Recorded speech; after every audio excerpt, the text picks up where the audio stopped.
Waheguru Ji Ka Khalsa, Waheguru Ji Ki Fateh. Welcome to this segment of Khoj Gurbani's a-sabad-a-day. The reflection today is the 8th Sabad in Surat Mahalla Chotha, composition of the 4th Nanak, Gur Ramdas, and this Sabad is titled a Panchapade, meaning that there are 5 verses of 2 lines each. The recitation from the top. Surat Mahalla Chotha, Achar Charai ta Sidh Hoie, Siddhi te Budh pai, Prem ke sar lage tan bhitar, Ta param katya jai. Achar Charai ta Sidh Hoie. Achar means a discipline, and specifically yogic discipline. It's pointing to spiritual practice, strict conduct. Achar, lifestyle. Charai, Achar Charai, one who practices.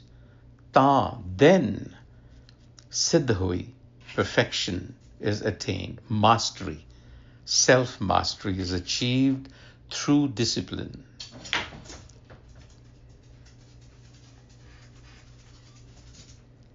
Siddhi te Budh pai. Siddhi, mastery, attainment, comes through inner wisdom. What that means is that spiritual discipline leads to a state of mind where wisdom is possible. Otherwise, it is not. So, Siddhi te Budh pai. From perfection, from mastery, wisdom is attained. So you see the process. Discipline equals mastery equals inner wisdom. Then, prem ke sar lage tan pitar. Prem ke sar, the arrows of love. Lage pitar, tan bhitar, within the body, are felt. Tan bhitar. So when the arrows of love strike within the body, this is a devotional metaphor. Ta param katya jai.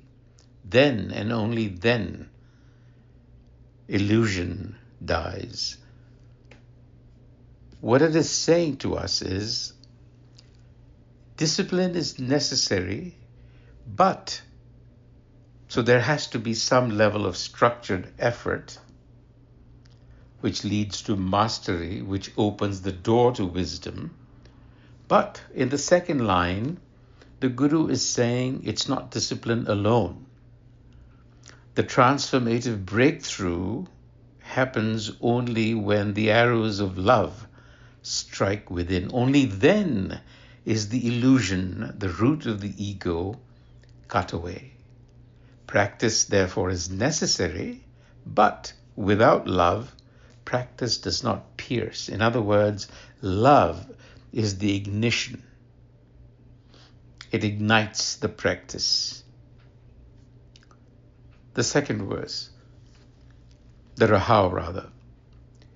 Mere Gobind apne jan ko deh vadiyai, Gurmati Ram Naam par gaso, Sada raho sarnai. Rahau. Mere Gobind apne jan ko deh vadiyai. Mere Gobind, this is an appeal to the Gobind, who is the master of the world, the protector, if you will. Apne jan ko, to your servant, meaning I belong to you. So therefore, grant me vadiyai. Vadiyai is glory, honor. But here, the glory is obviously not worldly status, but spiritual elevation, awakening. So the tone is pleading, intimate and yet hopeful. Note, the asking is not for any ego status, but spiritual recognition and grace. Gurmat Ram Nam Pargaso Sada Raho Saranai. So through the Guru's wisdom, illuminate my mind with wisdom, with Nam, and may I ever remain in your sanctuary. Again, this is the essence of a devotional life. The ask here is not for escape, not for worldly power, but for illumination and inner refuge, asking to abide in that sanctuary. The second verse, Eh sansar sab avan jana, man मूरख चेत अजाना, हर जियो कृपा करो गुर मेलो, ता हर नाम समाना. So this world is entirely spinning, coming and going. Entirely, sabbe. So this world is subject to coming and going. Avananjana is a compound noun forming the meaning from coming and going. So it is subject to coming and going. It's transient. Man murkh chet ajana, but the mind is foolish. So the mind is being addressed, O foolish mind, awaken to this reality. This reality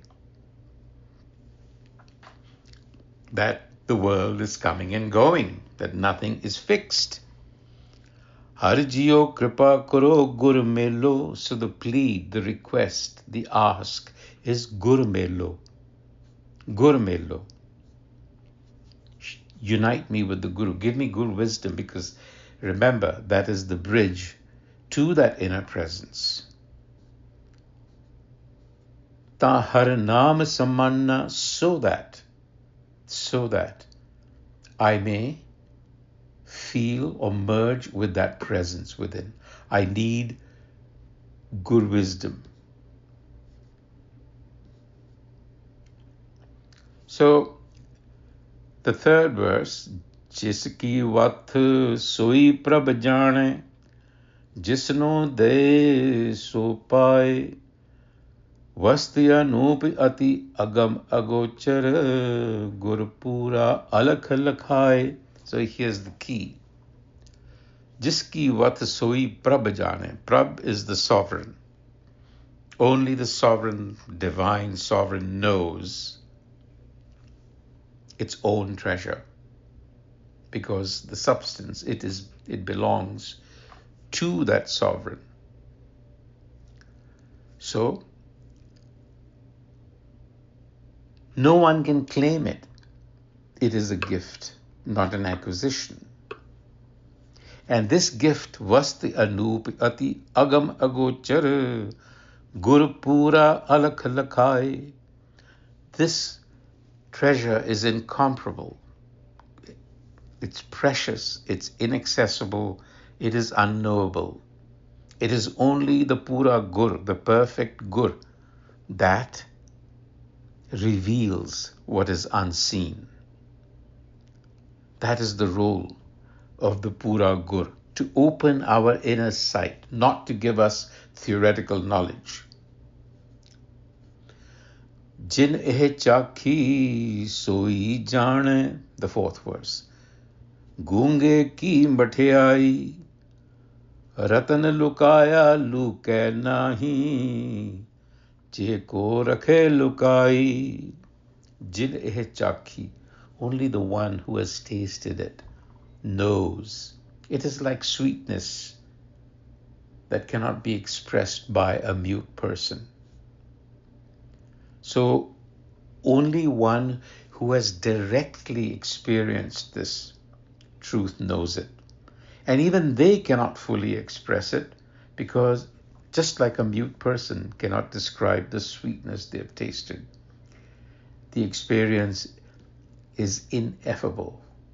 This is a classic metaphor in mystical poetry. Experience transcends language. Ratan lukaya luke nahi, je ko rakhe lukai. Second part of the verse. We talked about this being a treasure, a metaphor. Though the jewel is hidden, it cannot be concealed, even if someone tries to hide it. What does that mean?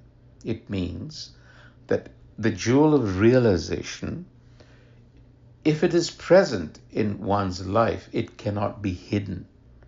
It will shine through their presence, through their actions, through their radiance, even if they don't speak of it.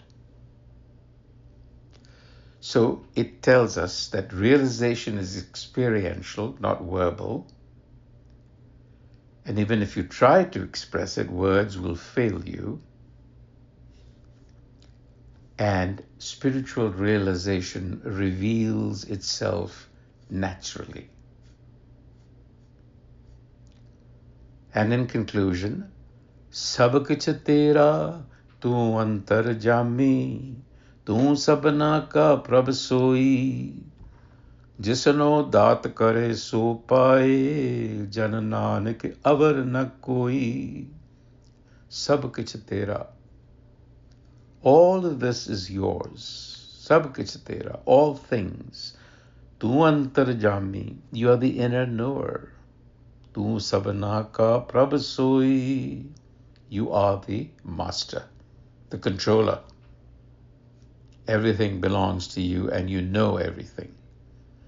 जिसनु दात करे सो पाए जन नानक अवर न कोई. Jisnu. The gift of divine awareness is not earned. It is bestowed by the sovereign, and there is no other second source to turn to. All of this flows from the one. Vaheguru Ji ka Khalsa, Vaheguru Ji ki Fateh.